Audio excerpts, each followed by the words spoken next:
मैं दामिनी हूँ, एक बेहद खूबसूरत और सपनों से भरी लड़की। मेरा सपना एक काबिल डॉक्टर बनना था, पर किस्मत ने मुझे एक बड़े अमीर घराने में ब्याह दिया।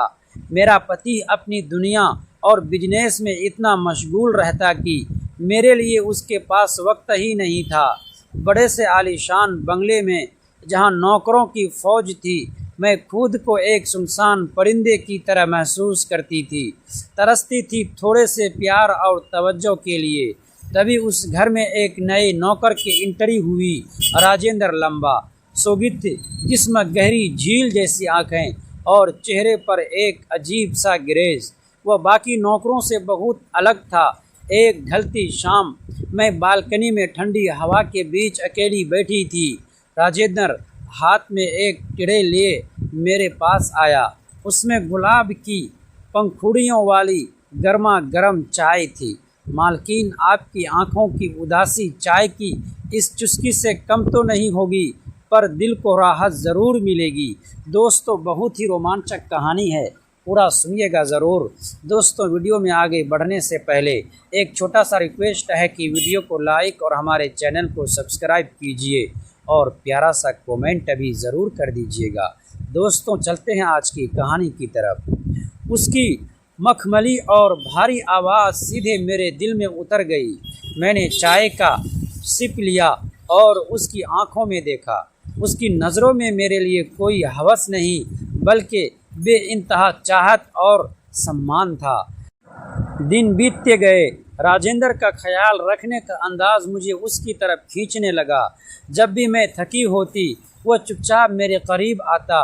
एक रात जब कमरे में हल्की मोमबत्ती की रोशनी थी और बाहर झमाझम बारिश हो रही थी, मैं सिर दर्द से बेहाल थी।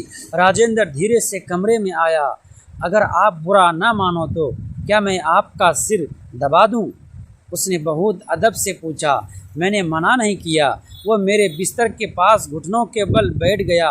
उसके उंगलियों का स्पर्श जैसे ही मेरी पेशानी माथे पर पड़ा, मेरे पूरे जिस्म में एक बिजली सी दौड़ गई।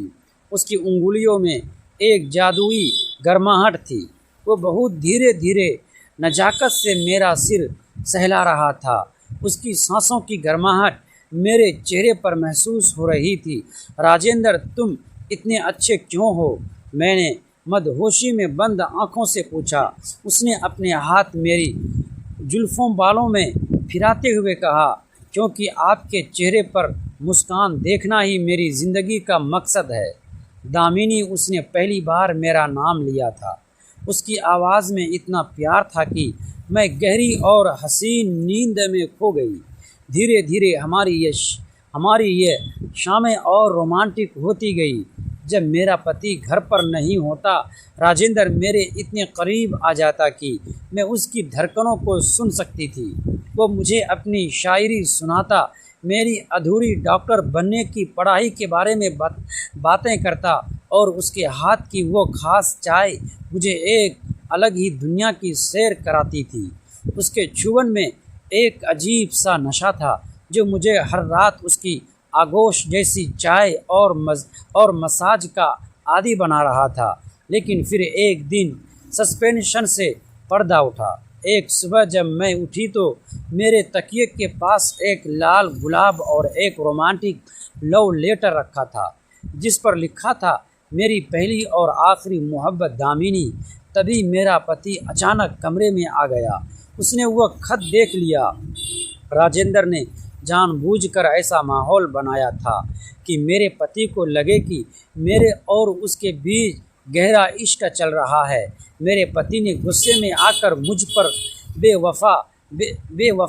बेवफाई का इल्ज़ाम लगाया और तलाक के पेपर से थमाकर मुझे घर से निकाल दिया।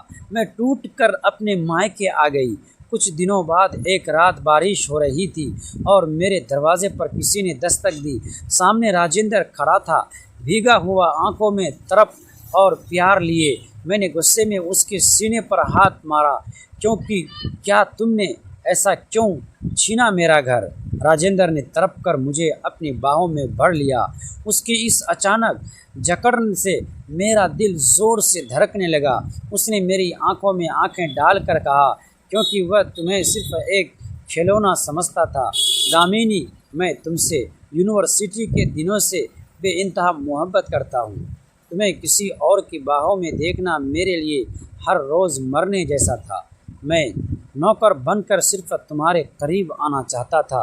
वो चाय, वो मसाज, सब तुम्हें सुकून देने और तुम्हें उस झूठे रिश्ते से बाहर निकालने के लिए था। मैंने कभी तुम्हारी रजामंदी के बिना तुम्हें गलत नज़र से नहीं छुआ, क्योंकि मैं तुमसे सिर्फ जिस्म का नहीं, रूह का इश्क करता हूँ।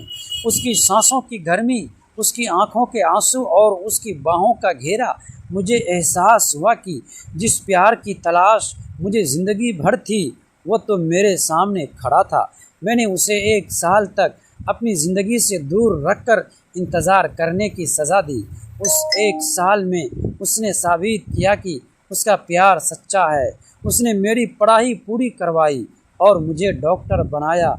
जब मेरी पढ़ाई पूरी हुई तो उसने घुटनों पर बैठकर हाथ में अंगूठी लिए मुझे प्रपोज़ किया। उस चांदनी रात में मैंने उसकी बाहों में सिमट कर हाँ कह दिया। आज मैं एक कामयाब डॉक्टर भी हूँ और अपने उसी नौकर की रानी भी, जिसने मुझे सच्चे प्यार का मतलब सिखाया। शादी की पहली रात कमरे को मोगरे के फूलों और मध्यम रोशनी से सजाया गया था। मैं खिड़की के पास खड़ी बाहर गिरती बारिश की बूंदों को देख रही थी। तभी पीछे से राजेंद्र के कदमों की आहट सुनाई दी।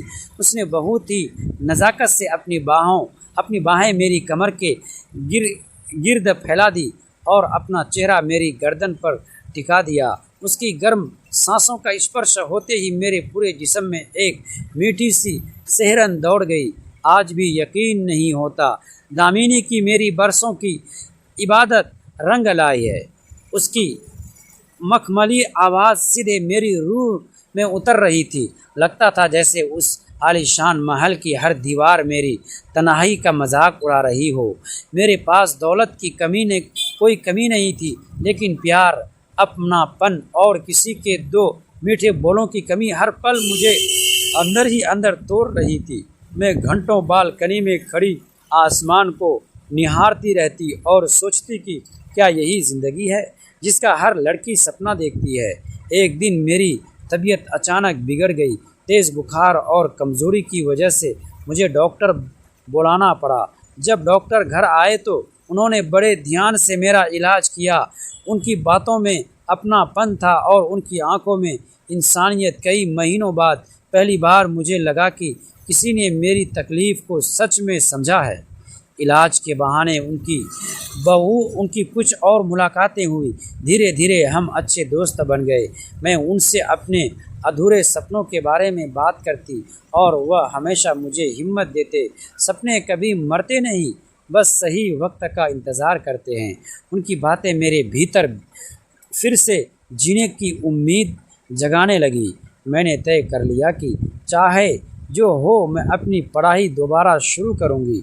जब मैंने यह बात अपने पति से कही तो पहले उन्होंने मना कर दिया, लेकिन मेरी ज़िद और आत्मविश्वास देखकर आखिरकार वह मान गए।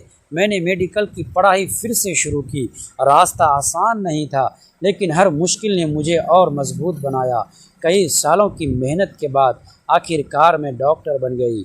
उस दिन मुझे एहसास हुआ कि असली खुशी किसी और के सहारे में नहीं, बल्कि अपने सपनों को पूरा करने में होती है। उस दिन के बाद मेरे पति का नज़रिया भी बदल गया।